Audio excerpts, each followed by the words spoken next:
Me desperté esa noche por hecho, mi perro estaba ladrando hasta por los codos. Estaba sentado en el borde de mi cama, frente a la puerta y ladrando como loco. Le rasqué detrás de la oreja para conseguir que se calmara y lo guié a su lugar habitual en mi cama. En retrospectiva, el ladrando fue el primer aviso. Mi cerebro, hiperactivo como es, estaba curioso en cuanto a por qué se estaba comportando de esa manera extraña. Hecho, raramente ladraba a algo, por lo que era poco probable que él estaba ladrando a la nada. Tal vez haya un zorrillo en el patio, me dije a mí mismo. Viendo cómo estaba medio dormido en ese momento, esa explicación parecía perfectamente lógica. De haber estado más consciente, me habría dado cuenta de que cualquier zorrillo en el barrio esa semana estaría en su hibernación en esta época del año. Incluso si no lo fueran, la tormenta de nieve fuera los disuadiría de vagar alrededor. Intenté conciliar el sueño después de eso, como me gustaría, y lo hice. Desafortunadamente, debido a mi costumbre de dormir con la boca abierta, me estaba convirtiendo cada vez más consciente en que estaba sediento. Traté de mantenerme en el calor de mi cama el mayor tiempo posible, pero no pasó mucho tiempo antes de que mi lengua se sentía como papel de lija. Era claro para mí que yo no sería capaz de dormir sin un vaso de agua. Le dije a Hecho que se quedase y me deslicé en mis mocasines. El aire exterior, mi nido de mantas, estaba helado, así que me puse mi bata de casa también. Cuando salí de mi habitación, me di cuenta de que la televisión del sótano estaba mostrando estática. Mi madre probablemente se olvidó de apagarla después de ver sus novelas de misterio, pensé. La televisión estaba estática debido a la tormenta afuera. El viento movía nuestro cable. Otra explicación lógica, lo que sería mucho menos lógico si yo estuviera completamente despierto. Mi madre, sin importar lo cansada que estaba, nunca dejaría la televisión.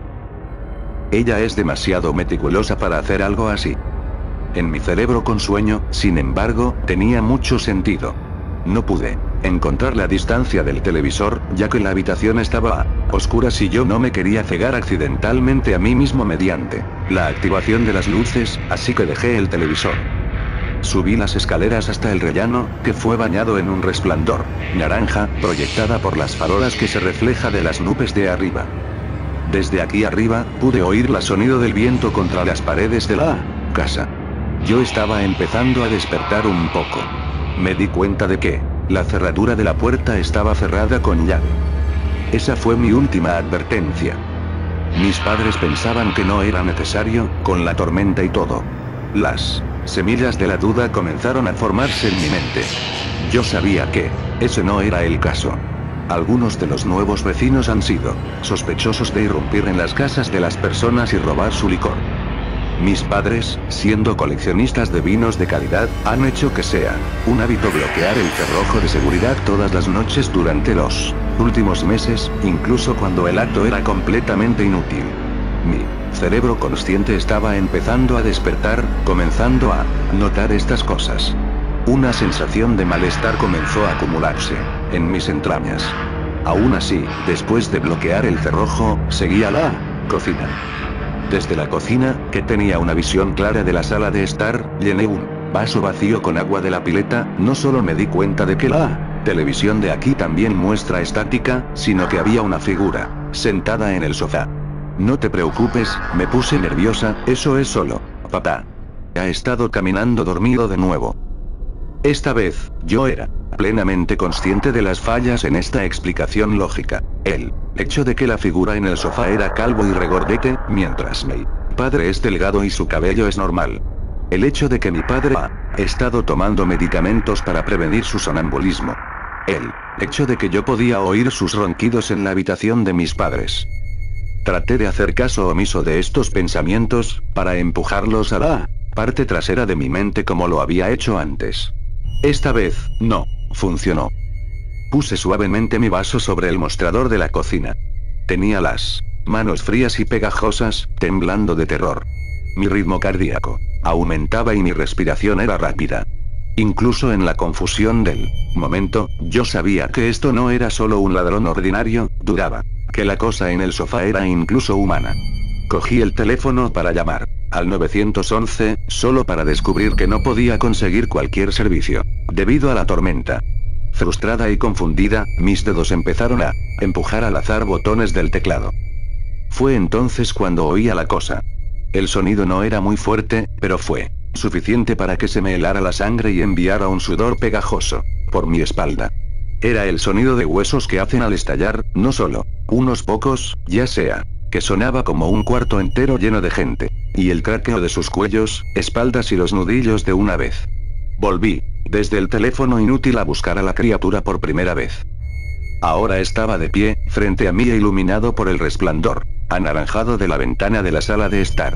Se situó en cerca de 6 pies de alto, estaba completamente desnudo y era más bien regordete. Su piel era de un color grisáceo amarillento y parecía casi viscosa.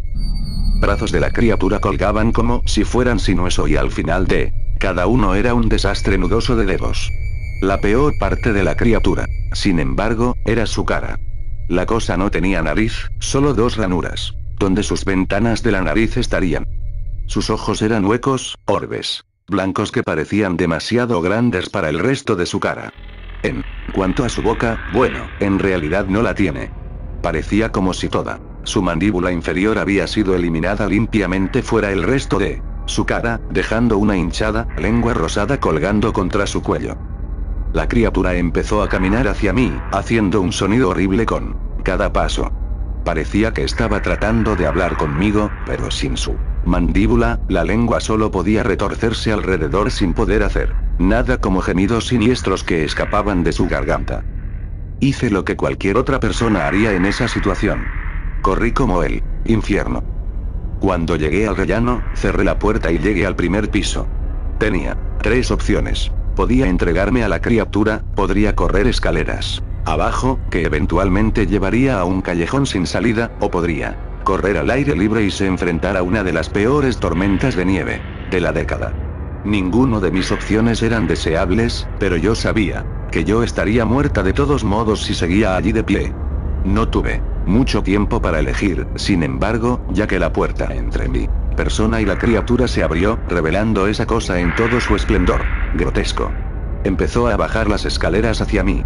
Tomé mi decisión, y, tan estúpida como era, yo no estaría viva si no lo hubiera hecho. Abrí el cerrojo y corrí afuera. Durante los primeros segundos, no sentí absolutamente nada, salvo por la adrenalina y el miedo que surge a través de mí. Mirando hacia atrás, en la casa mientras corría, juro que pude ver a la criatura que me miraba a través de la ventana de la cocina. Parecía casi feliz. Cuando mi casa se perdió en la tormenta de nieve, el frío comenzaba a arraigarse. Vistiendo solo un pijama, zapatillas y bata de casa, no era difícil ver por qué. Seguí corriendo, con el temor de que la cosa me perseguía, pero estaba empezando a sentirme entumecida. En el momento en que llegué a la carretera, no podía sentir mis dedos.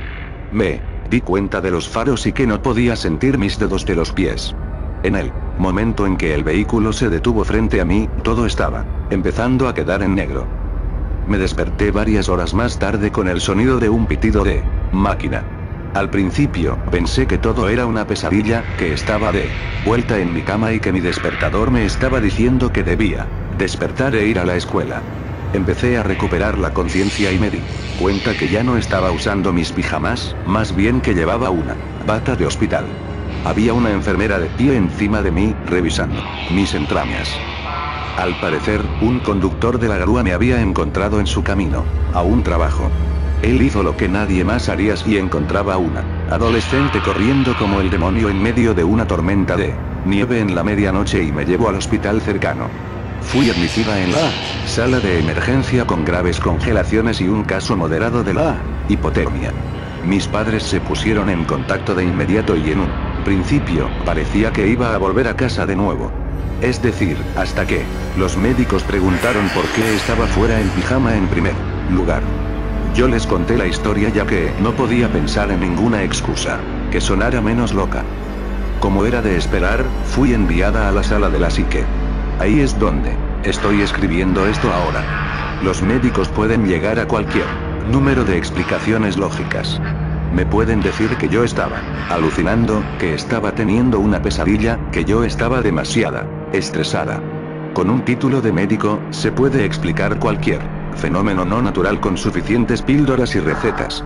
Pero solo, porque una explicación es lógica, no significa que sea cierto. Al principio, yo creía lo que decían. Pero algo que sucedió más tarde en el día, cambió eso. Estaba leyendo un libro en la cama, comenzando a ponerme de acuerdo con lo que había pasado, cuando la televisión en mi habitación parpadeaba, a la vista. Se mostraba estática. Fuera de la ventana, pude ver una figura gris fuera del hospital. A pesar de que yo estaba en el cuarto piso, me di cuenta de que estaba mirando directamente a mí.